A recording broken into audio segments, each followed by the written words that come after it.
Ever since Apple unveiled the iPhone 3GS in 2009, the company has stuck to a strict tick-tock pattern of phone launches. Tick, new iPhone with new features and a distinctly new design. Tock, a new iPhone with the same general look and a few extra tricks thrown in a year later. Well, that's over.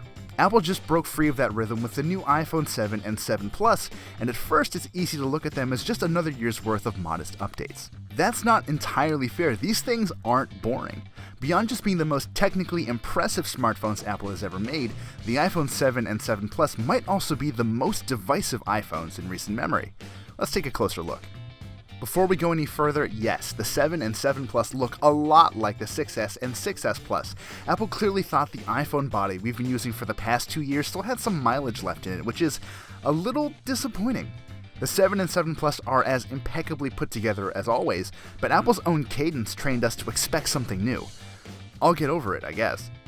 We do, however, need to talk about their new finishes. Both bodies are made of the same 7000 series aluminum, but while the matte black model looks exactly like what you'd expect a black iPhone to look like, the new jet black finish is a sight to behold. This version of the 7 and 7 Plus, more than any other, feels like a single cohesive piece of hardware because the glossy glass screen feels just like the glossy metal body.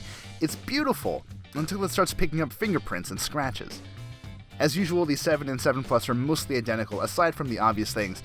Both are finally IP67 water resistant, so you don't need to worry when they fall into your beer, and they start with 32GB of storage.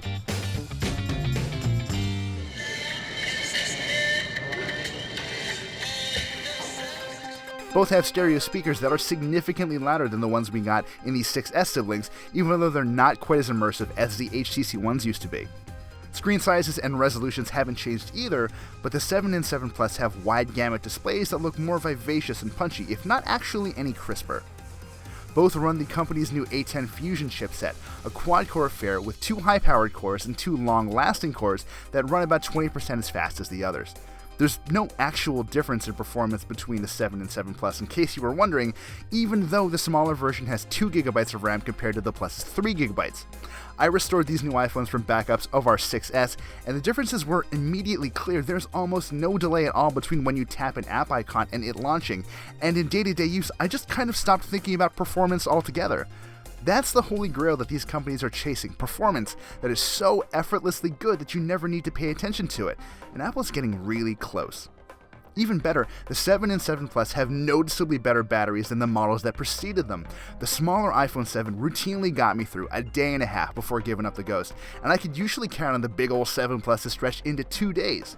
They did well in our standard rundown test, too. The 7 looped a video for a hair under 12 hours, and the 7 Plus stuck it out for just over 14. Now, if you're keeping count, they both lasted for over an hour and a half longer than the 6S and 6S Plus did last year. Then there are those new 12-megapixel cameras with their fancy 6-element lenses and optical image stabilization even in the smaller iPhone 7. Frankly, they're incredible. More than just capturing crisp detail and lots of nuance, the 7 and 7 Plus are tremendously good at rendering colors that look natural and vibrant. Before today, I would have said the Galaxy S7s and the Galaxy Note 7s were the best all-around smartphone cameras, but now, Apple is right there, neck and neck. Which is better is ultimately a matter of preference, but I came away enjoying Apple's results slightly more. The 7 Plus also packs a second camera for zoom, a trick that usually works more elegantly here than when LG tried it in the G5.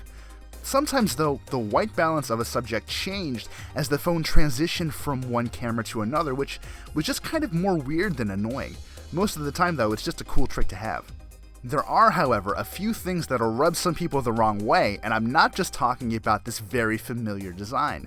Getting used to the iPhone 7's new solid-state home button took me personally a lot more time than I expected.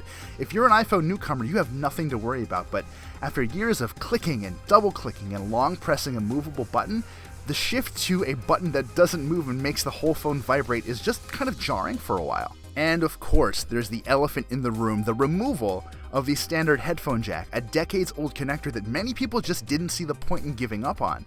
Don't get me wrong, the included Lightning earbuds and the Lightning to 3.5mm adapter work just fine with your old headphones, but the latter's almost certainly going to get lost at some point, and hey, there's no way to charge your iPhone and use headphones at the same time unless those headphones are wireless or you buy a pricey separate adapter.